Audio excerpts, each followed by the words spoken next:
السلام علیکم سامعین، آج ہم آپ کو بتائیں گے خلیفہ ہارون الرشید نے فرانس کے بادشاہ شارلمان کو ایک گھڑی تحفہ بھیج دی۔ یہ گھڑی 4 میٹر اونچی خالص پیتل سے بنی تھی اور پانی کے زور پر چلتی تھی۔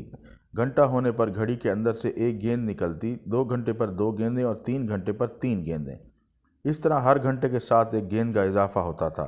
گیند کے نکلنے کے ساتھ ایک خوبصورت سریلی آواز کے ساتھ گیند کے پیچھے پیچھے ایک گھوڑ سوار نکلتا اور گھڑی کے گرد چکر کاٹ کر واپس داخل ہوتا۔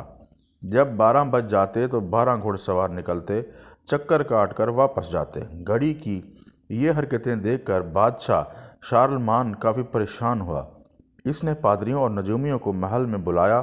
سب نے دیکھ کر کہا، اس گھڑی کے اندر ضرور شیطان ہے۔ سب رات کے وقت گھڑی کے پاس آئے کہ اس وقت شیطان سویا ہوگا۔ چنانچہ انہوں نے گھڑی کھول لی تو آلات کے سوا کچھ نہیں ملا، لیکن گھڑی خراب ہو چکی تھی۔